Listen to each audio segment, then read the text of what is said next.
Gusto ko po uli kayong i-remind tungkol po sa purpose o layunin ng salita po ng Diyos. Para po, every time na makakarinig po tayo ng salita ng Panginoon, alam natin yung layunin nito kung bakit po ito sinasabi po sa atin. At ito po yung pong teksto. All in Scripture inspired by God and is useful for teaching the truth, rebuking error, correcting faults, and giving instruction for right living, so that the person who serves God may be fully qualified and equipped to do every kind of good deed. Ulitin ko po, giving instruction for right living so that the person who serves God may be fully qualified and equipped. Tagalogin po natin. Ang lahat ng kasulatan ay kinasihan ng Diyos at nagagamit sa pagtuturo ng katotohanan, sa pagtatama ng maling katuruan, sa pagtutuwid ng likong gawain, at sa pagsasanay para sa matuwid na pamumuhay. Yun po yung layunin po ng salita ng Panginoon para po tayo ay itama sa anumang mali na pwede atin pong nagagawa.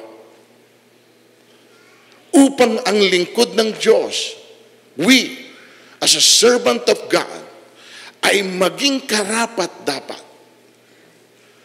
So ang bottom line nito, mga kapatid, kaya po ipinaabot ito sa bawat isa sa atin para at the end, makita po niya yung kaganapan ng salita na kanyang sinabi, yung pong mga nakarinig nito ng mga lingkod niya ay naging karapat-dapat. At handa sa lahat ng mabuting gawain. Amen. So that is the purpose of the Word of God. Kaya po natin ito ibinabahagi sa lahat po ng tao. Now, let us dive into our real message today. Okay lang na galit kayo sa mga bagay na hindi nyo gusto. Okay lang na namumuhi kayo sa mga mali na ginagawa ng ibang tao. Okay lang din na hindi kayo natutuwa sa mga hindi maganda na nakikita ninyo.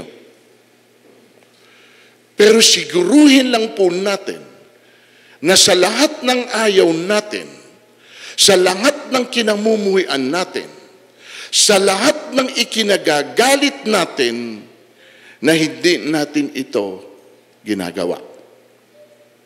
Kasi po hindi tayo nagiging totoo sa sinasabi po natin laban po doon sa mga mali na ayaw natin at kinamumuhian po natin. Kaya sa umaga pong ito, ang mensahe po na ibinigay po sa atin ng Panginoon ay pinamagatan ko pong sabay-sabay nating basahin. Sabihin mo lang sa katabi mo, sino sa atin ang totoo? Ang pagiging totoo ay hindi lang tungkol sa kung sino ang nagsasabi ng tama, kung hindi kung sino ang namumuhay sa katotohanan.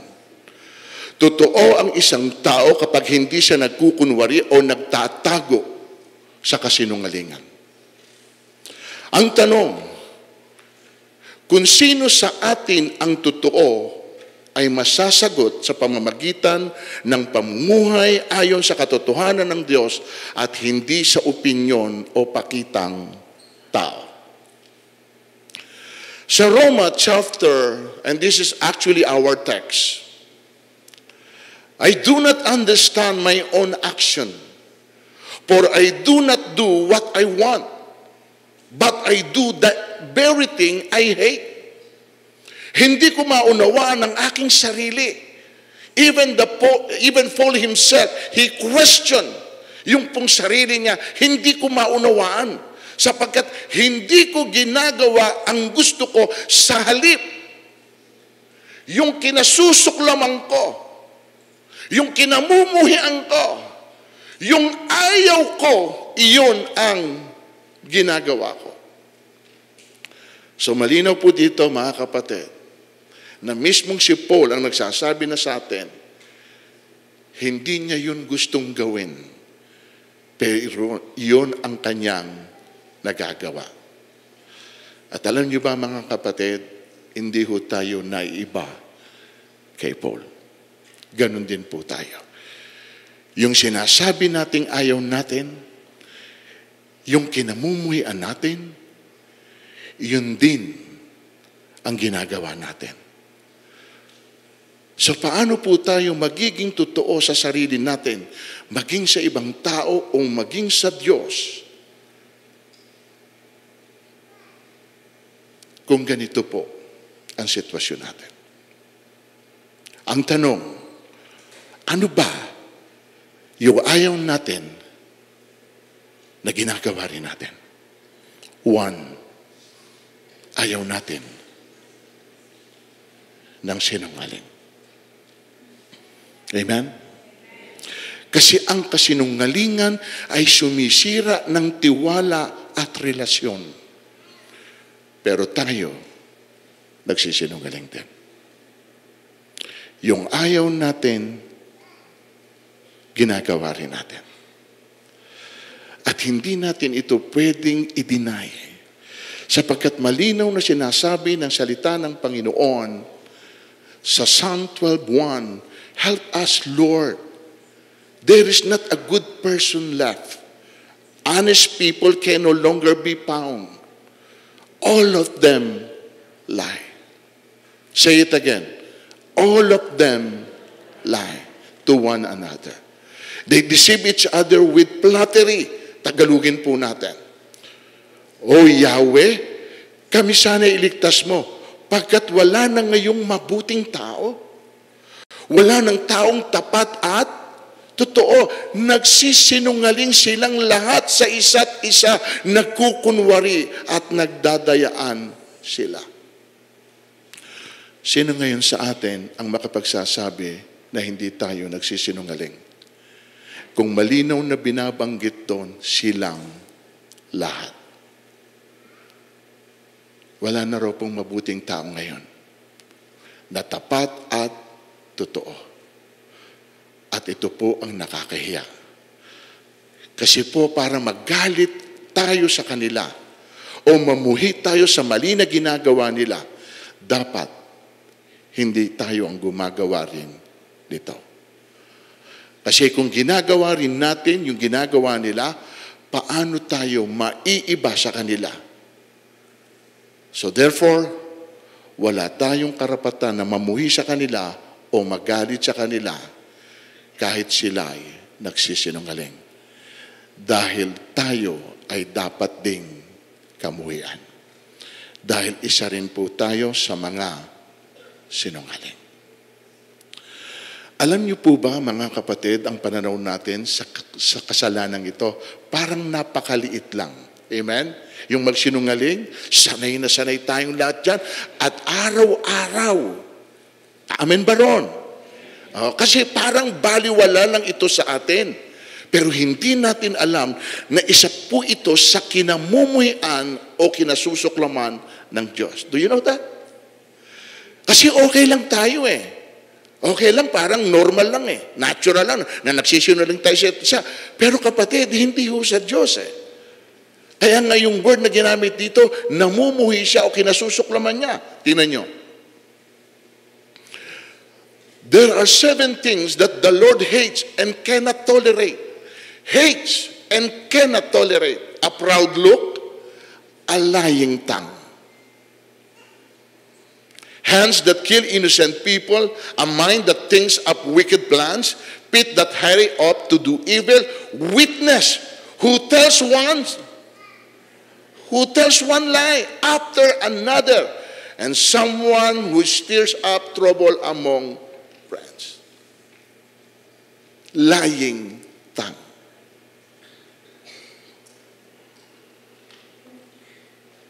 Maliit na bahagi ng katawan ng tao, pero napakasama ng idinudulot nito. Lalo na't kung hindi po maingat at responsable yung pong tao na nagbibitaw ng mga salita na hindi natin iniisip kung ito ba'y kasinungalingan o ito'y totoo. Another verse, the Lord hates liars, but is pleased with those who keep their word. He hates liars. Hindi ba meron tayong mga naririnig na pabiro? Liars go to namumuhi si Yahweh sa taong sinungaling, ngunit ang tapat, ligaya niya at aliw. At meron pong mga instruction ng Panginoon na sinasabi po sa atin, especially tayo na kanyang mga anak. Hindi ko kasi pwede itong sabihin mo dun sa walang relasyon sa Diyos. Sapagkat hindi po nila gagawin yung bagay na ito kasi hindi naman po sila kumikilala sa Diyos. Pero ito po yung mga instructions sa atin. Tingnan nyo. Huwag kayong magbabalak ng masama laban at huwag kayong magsisinungaling sapagkat mismo ang Panginoon na nagpapaabot sa bawat isa sa atin. Talking about our neighbors, ating kapwa. At kung meron pinakamahirap ng gawin, yung sabihin mo yung totoo. Lalo na't kung iniiwas mo yung sarili mo, dun po sa pwedeng maging consequence nung sasabihin mo. Kaya instead na magsabi ka ng totoo, magsisinungaling ka para lang matakasan mo o malagpasan mo kung ano man yung bunga nung pong mali na nagawa mo. Ngayon sabihin niyo po sa akin, simple lang ba ang kasalanan ng pagsisinungaling? Hindi po. Gusto niyong dagdagan pa natin para mag-guilty tayong lahat ng gusto? O yan. But cowards, traitors, perverts, murderers, the immoral, those who practice magic, those who worship idols, and all liars, the place for them is the lake burning with fire and sulfur, which is the second death. Impyerno na po ito. Sino na sa impyerno? All. Sabihin mo sa katabi mo. Tagalogin natin. Subalit malagim ang kasasapitan ng mga duwag, ng mga taksil, ng mga nagpapasasa sa suklam na kahalayan, mga mamamatay tao, mga nakikipid, mga nangkukulam, mga sumasamba sa Diyos-Diyosan, at lahat ng mga ang magiging bahagi nila ay salawa na nagliliyab na supre. Ito ang pangalawang kamatayan. Hindi simple, to be honest with you. Revelation 22:15, same text, but outside the city are the perverts and those who practice magic, the immoral and the murderers, those who worship idols, and those who are liars, both.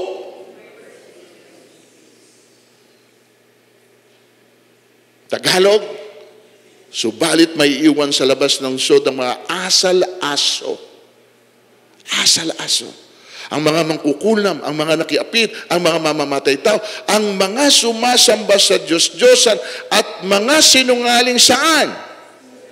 Hindi lang pala tayo nagsisinungaling sa atin pong mga dila. Amen? Maging sa atin pong ginagawa ay pwede rin pala tayong magsinungaling. So wala ho tayong chance para makapasok even sa kaharian po ng atin pong Panginoon. At kaya po ito inire-remind sa atin ng Panginoon, hindi pa naman po huli ang lahat. Pwede pa po nating itama. Pwede pa po nating ayusin. Pwede pa po tayong magsisi kung marami po tayong mga salita na nabitawan. Sa totoo lang, ang iba doon sa mga nangyari sa buhay natin, kung bakit po yun ay nangyari, bunga po yun ng mga sinalita natin. Because life and death are in the power of our tongue. Meron tayong mga salita na binitawan na hindi natin inisip na meron yung kapangyarihan at ngayon, yung salita na yon inaani natin. Kaya we should be careful sa mga salita na atin pong sinasabi. Huwag po tayong magsasalita for the sake lang na meron tayong masabi na hindi po natin ini-internalize, hindi po natin pinag-iisipan kung ano ba ang pwedeng maging bunga nito doon sa tao na sinasabihan mo.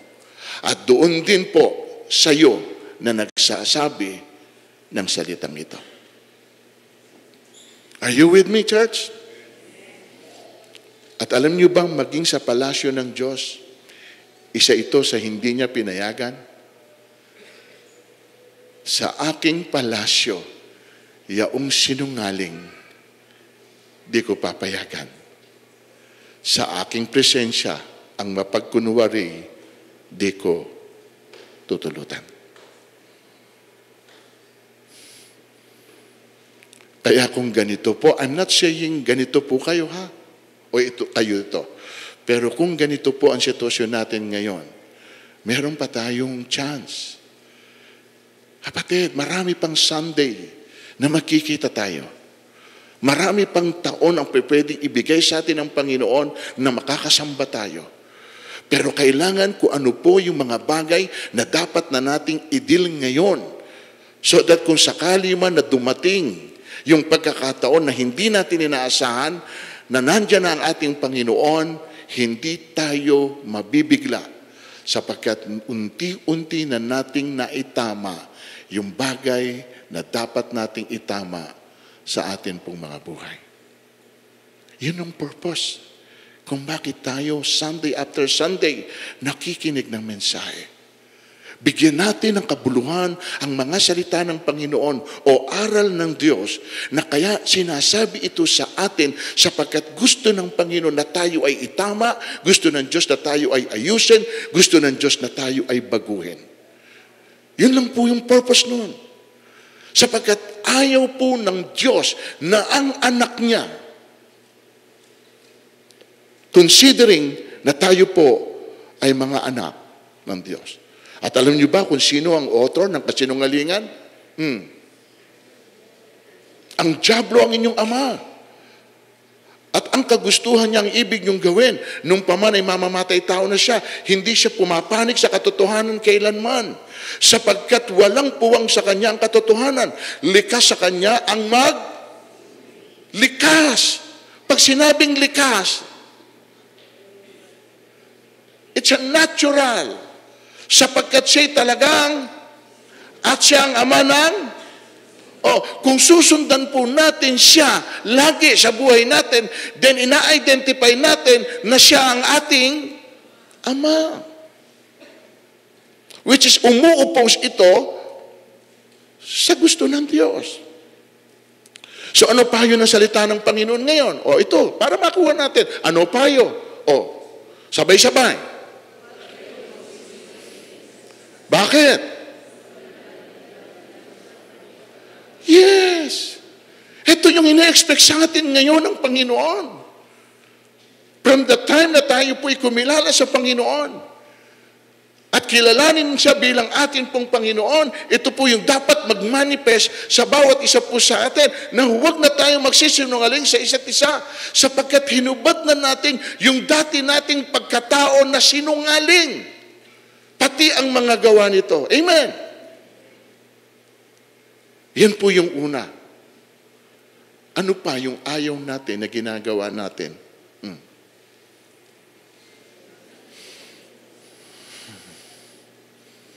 Tama ba? Ayaw natin na tayo'y sinisiraan. Hindi natin po yun gusto. At galit na galit tayo sa sino mang gumagawa nito. Sino ba matutuwa na sinisiraan ka? Pero ang tanong, tayo ba hindi rin tinami katabi mo? So wag po tayong masasaktan kung ginagawa nila ito sa atin dahil ginagawa rin natin ito sa kanila. Amen ba? walang umamin, parang mga ngayon pa lang, di pa tayo tapos, nagsisinungaling na. Bakit ka magre-react kung alam mo na hindi totoo ang sinisira nila sa'yo? At bakit ka naman magagalit kung totoo naman ang sinasabi nila laban sa'yo? Dapat nga po tayo magpasalamat po sa kanila dahil na itatama tayo dun sa mali na hindi natin nakikita na nakikita nila. Amen po ba? So ano man ang motibo nila sa ginagawa nila, kaya nila sinisiraan ka, huwag kang mag-alala. Kasi merong isang Diyos na nakakarinig at nakakakita ng lahat ng mga nangyayari. And you know what happened? Hayaan mo lang sila. Hayaan mo lang. Sinisiraan ka, make their day. Sige, magpakasaya kayo. Bakit? Sapagkat ito, sabi ng Diyos, God will destroy those who slander others, those who prevent the punishment of the criminals, and those who tell lies to keep honest people from getting justice. Tagalogin natin. Lilipunin ni Yahweh ang lahat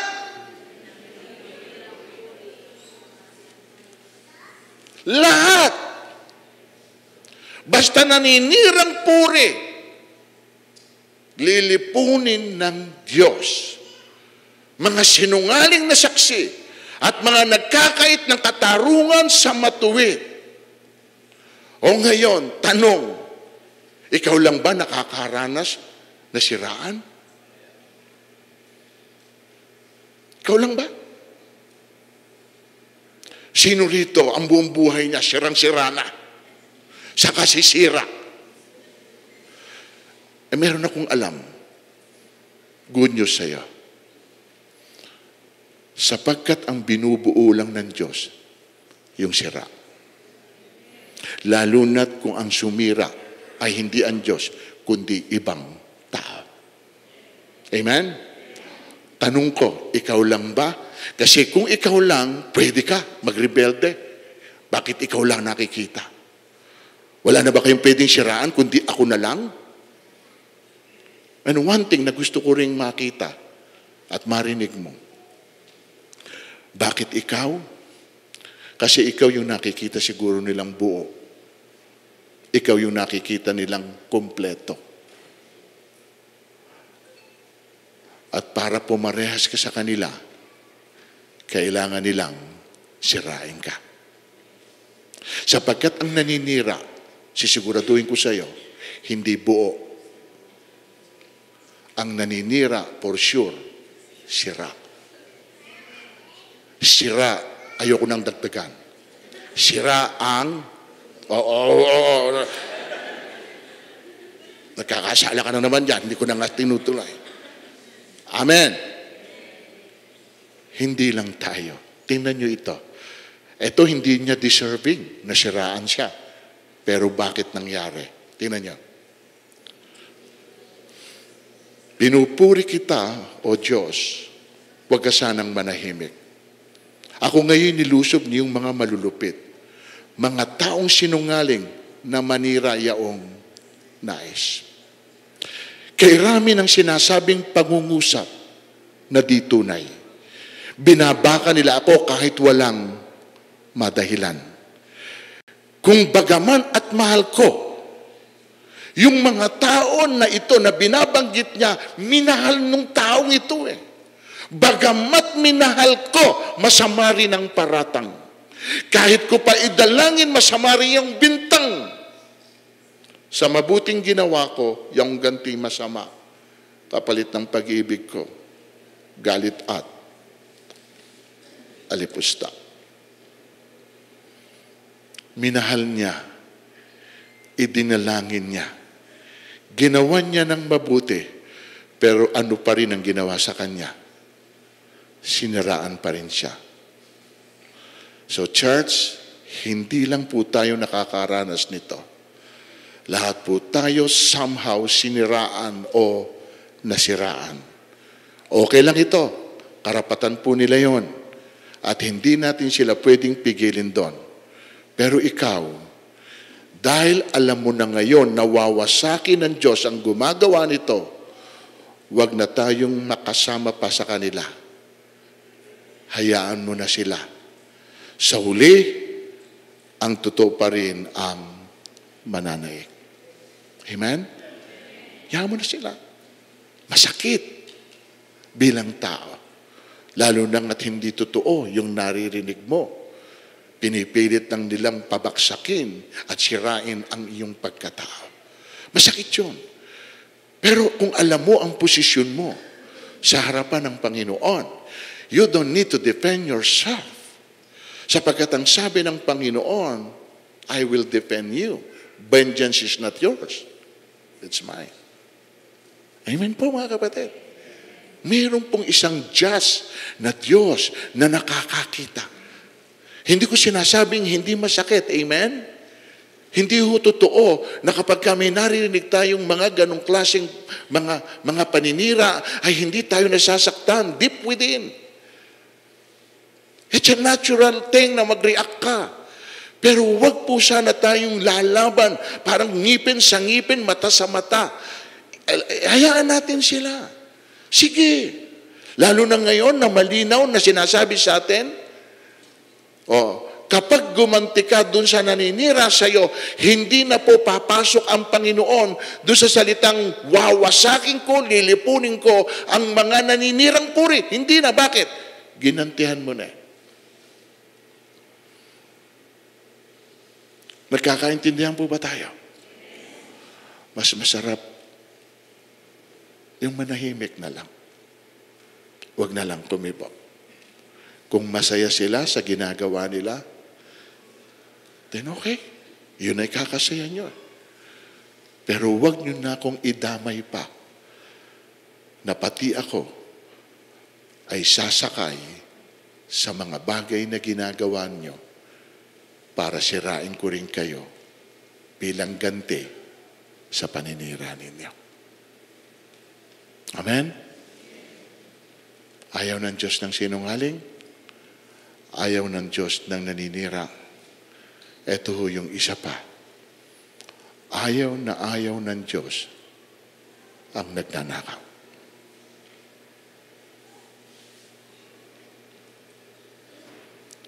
Hindi po tayo natutuwa sa ganyan.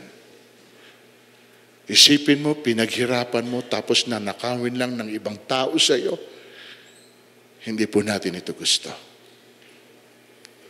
Lalo na po ngayon sa balita ng lahat ng pondo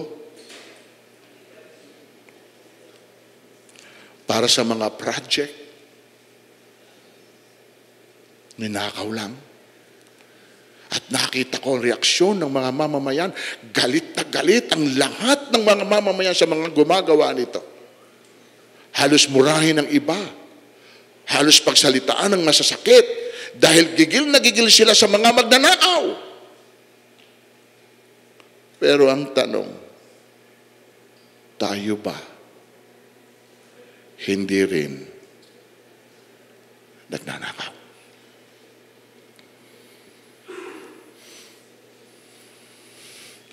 Ang kaibahan lang siguro nila sa atin, ang laki ng kanilang ninanakaw. Pero tayo, umaamin o mali. Umaamin ng iba. Pero tayo, sagot nung mga nakita ko, maliit lang. Parang ina-admit mo nang nagnanakaw ka nga talaga. Di ba? Pero tayo maliit lang. Kaya hindi naman natin ito ikinukonsider na nakaw.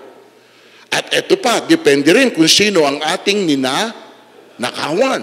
Halimbawa, yung nanay mo, inutusan ka, sobra sukle. Hindi mo na ngayon ibinalik. Ano tawag nyo ron? Ano tawag nyo ron? Kupit o nakaw. It's the same. Halimbawa naman, bumili ka, tapos nagkamali ng sukle, sobra ibinigay sa iyo, hindi mo na ibinalik. Ano tawag doon? Tandaan po natin ito. anumang pong hindi sa atin, kapag kinuha natin, malaki man o maliit, ang tawag roon, pagnanakaw. Mga anak, kung inuutusan kayo ng magulang ninyo at merong pong sukli, kahit kailangan ninyo, ibalik ninyo. Sabihin nyo na, ito po yung sukli. Pero pwede ba, Nay, na mahingi na lang? At least, merong permiso mula sa kanila. Pero kapag hindi naman ito hahanapin na ni nanay, wala lang ito kay nanay. Kapatid, ito ingatan mo, mga anak. Ang anak na ninanakawan ng kanyang magulang at sasabihin ito'y hindi kasalanan, ay masahol pa sa karaniwang wala hong pagkakaiba. Kahit sabihin mo magulang mo, magulang ko naman yun, hindi magagalit sa akin. Kapatid, ang sinasabi dito ng Diyos, kaya hindi ka mapagtiwalaan sa malaki, kasi doon lang sa maliit, hindi mo kayang isaulit.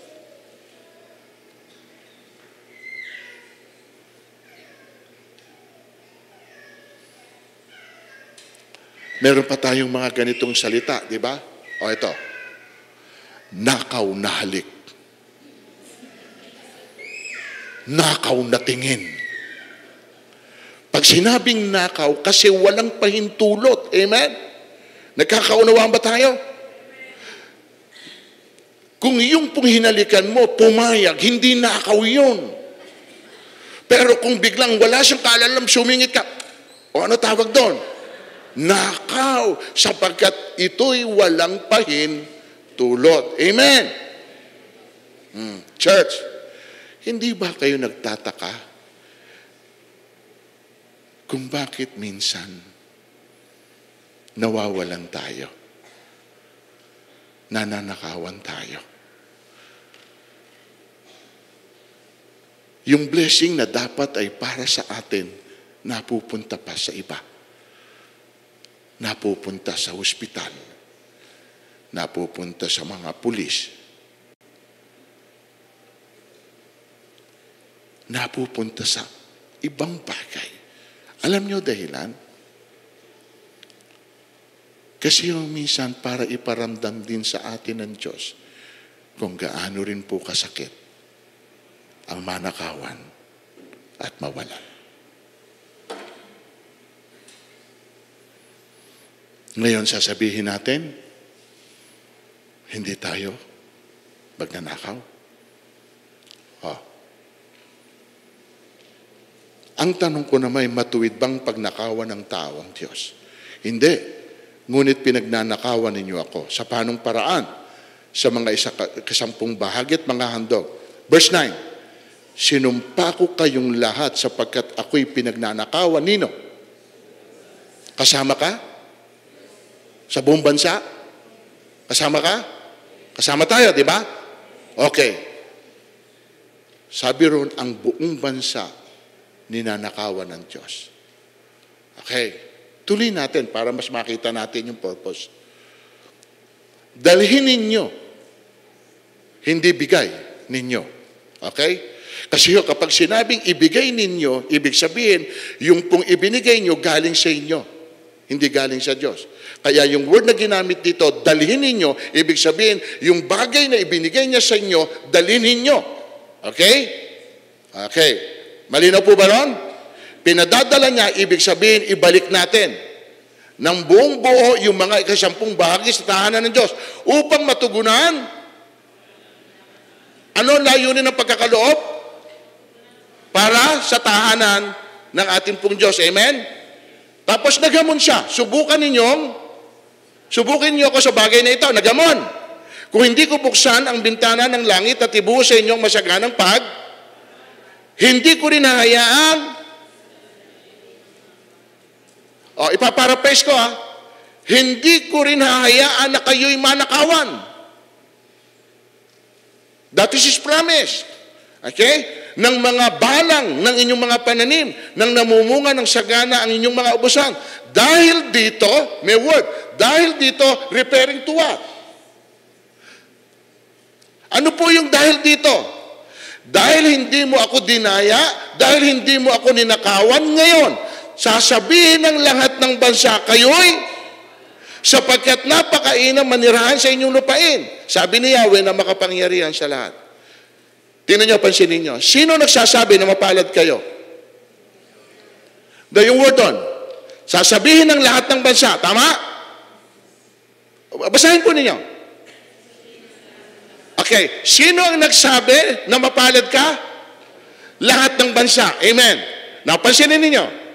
Sino kangina ang nagnanakaw sa Diyos? Lahat ng bansa, di ba? Lahat ng bansa ninanakawan ng Diyos. Tama po. Na, pagdating dito, ang nagsalita ngayon at sasabihin ng lahat ng bansa, mapalad ka. Bakit parang nagkaroon ng pagkakaiba? O ito, makita nyo. Lahat ng bansa sinumpa. Pero dito, ang sabi niya, yung pong sinumpa na lahat ng bansa, yung ding bansa na yon ang nagsasabi na mapalad ka. Bakit? Sapagkat hindi po lahat ng bansa ay sumunod doon sa inutos ng Diyos. At kung sino lang po yung tumugon doon sa inuutos po ng ating Panginoon, yun po ngayon nakita yung distinction. Ito, sabi ng lahat ng bansa, mapalad sila dahil napakainam. O bakit ngayon nahihiwalay sila? Bakit sila ngayon yung mapalad? Kanginan, lahat sila kasama rin sa isinumpa. Di napansin? Kasi sila lang po ang tumugon doon sa hamon ng atin pong Panginoon. At ito po ang pinakanapakagandang makuha nyo.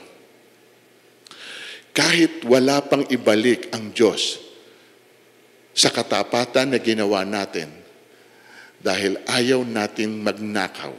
Ito, yung nagawa ninyong magtiwala sa Diyos sa bagay na meron kayo. Kahit wala pa hong kapalit, biyaya na po na meron po tayo. Dahil hindi po lahat ay nagtitiwala sa Diyos at sumusunod sa Diyos.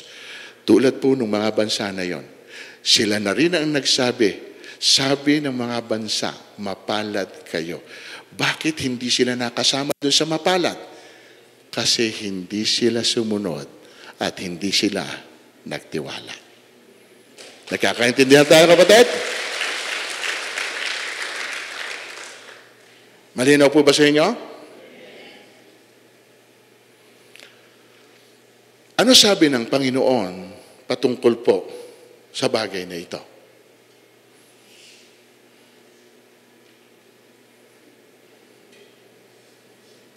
Huwag ninyong bigyan ng pagkakataon ng dyablo. Ang magnanakaw ay huwag nang magnakaw.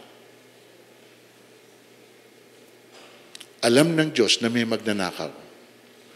Pero eto sinasabi ng Panginoon, kung ikaw man ay magnanakaw, huwag ka nang magnakaw.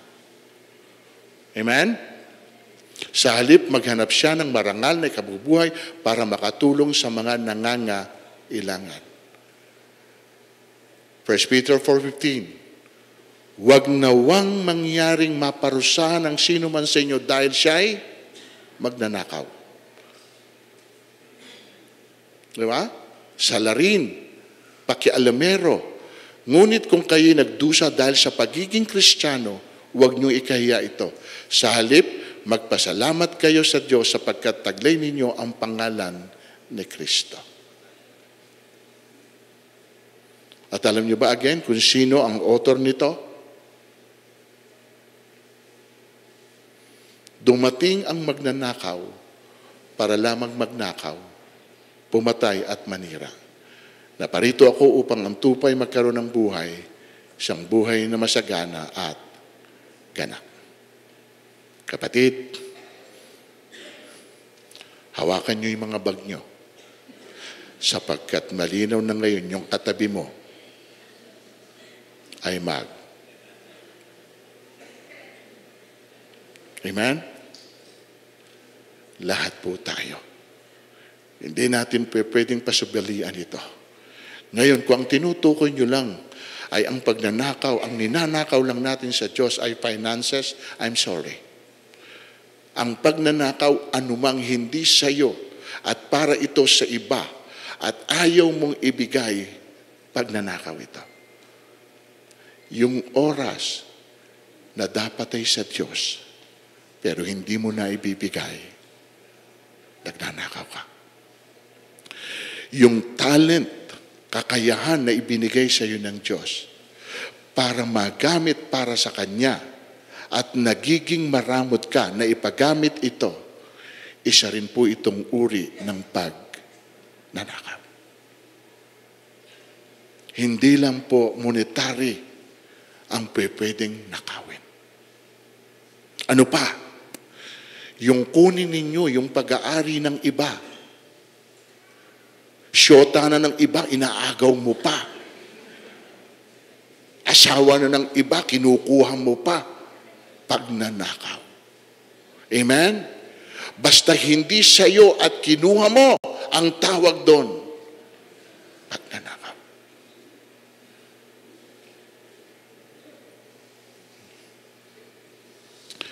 So, nakakaintindihan po ba tayo?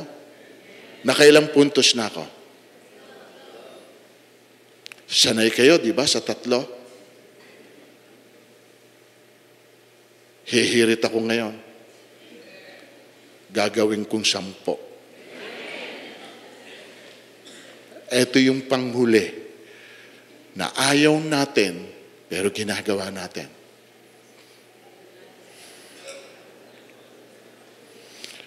Galit na galit tayo sa mga magulang natin na may bisyo.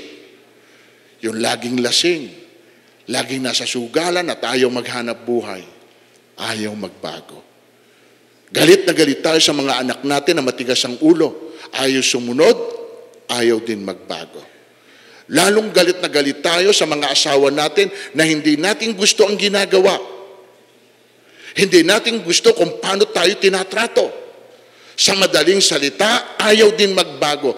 Given na ganun sila, tayo ba, wala ring dapat baguhin? Kasi ang pagbabago ay hindi po dapat nagsisimula sa iba. Dapat ang pagbabago ay nagsisimula sa atin. At kung pareho tayo na iyan ang gagawin, then madali ito. Dahil ang binabago natin, sarili natin. Sarili natin na tayo ang may control. Tayo ang may kakayahan ng magdesisyon. Huwag po nating baguhin ang iba. Baguhin muna natin ang sarili natin at kung ayaw nila na magbago, hindi mo kawalan. Hindi mo kawalan ito bagamat isa ka sa nahihirapan dito dahil sila'y pamilya mo o kasama mo. Pero lagi nating tatandaan, mayroong isang Diyos na pwedeng magbago sa kanila. At kung ayaw nilang magbago, anong sabi ng salita ng Diyos tungkol dito? Ginawa mo ng lahat. Binago mo na rin ang sarili mo for the sake na gusto mo na makita rin yung pagbabago sa Kanya. Pero sa lahat ng attempt mo, eto, ayaw pa rin niya magbago o eto na ang word ng Panginoon. Ang taong ayaw magbago, hindi maliligtas. Ang hindi makinig ng payo, mapapahamak. Amen? So ngayon, pag samasamahin natin ngayon, yung pinag-usapan natin sa mga ibang teksto na babanggitin ko. Ano yung una? Ayaw ng Diyos ng? Ano yung pangalawa? Ayaw ng Diyos ng? Ayaw pala natin. Pangatlo, ayaw ng? And then yung pang-apat? Ayan. Yan na lang ang hindi ko babanggitin. Pero ito po, tingnan nyo. 2 Corinthians, naranasan naming maparangalan at andun ba yung sirain? Siraan puri? Okay. Kami itinuring na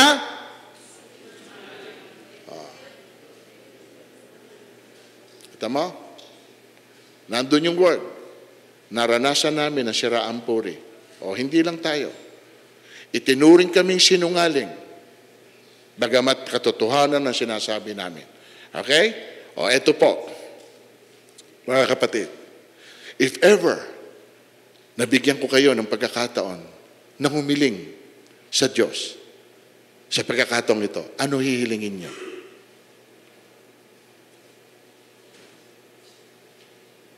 Pondo? Ano hilingin niyo? Ito. Tingnan po niyo itong taong ito. Si Agur. Meron siyang 2 bagay na hiniling sa Diyos. Pero maano ka? Ma-encourage ka. Ma-inspire ka. Tingnan niyo. Diyos ko, mahihilingin akong, basahin natin, 2 bagay bago ako mamatay. Huwag akong hayaang huwag mo akong payamanin o pahirapin. Sapat na pagkain lamang ibigay mo sa akin. Baka kung managana ako ay masabi kong hindi na kita kailangan. Baka naman kung maghirap ako matuto akong magmakaw at pangalan mo Ano yung hiniling niya? Huwag siyang maging sinungaling at huwag siyang maging magnanakaw. Ayaw niya na masira ang karangalan ng Diyos. Ayaw niyang malapastangan ang Panginoon. Sapagkat yung pagsisinungaling ay isang paglapastangan sa Diyos. Yung pong pagnanakaw ay paglapastangan din sa Diyos. Kaya sabi niya, huwag mo naman akong pahirapin at matututo akong magnakaw. Ayaw kitang malapastangan. So ang susi ng lahat ng yan para ito'y mangyari sa atin ay yung pong pagbabago. Amen? Pagbabago ng isip, Romans chapter 12, 1 and 2. Pagbabago ng buhay, pagbabago ng gawain at pagkatao. Yan po ang hilingin natin sa Diyos. Na hindi tayo maging sinungaling. Hindi po tayo naninira, bagkus tayo po ang bumubuo. At hindi po tayo nagnanakaw. 2 Corinthians 5:17, ang sino mang nakipag-isa kay Kristo, siya ay wala na ang dating pagkatao. Yan po mga kapatid. Nawa lahat ng ayaw natin, wag nating gawin. Amen? Ayaw natin ng sinungaling, wag kang magsinungaling. Ayaw natin na tayo sinisiraan, wag kang maninira. Ayaw natin ng mga magnanakaw, wag ka ring magnanakaw. Gusto mo na makitang pagbabago sa kanila, then ikaw mismo ang unang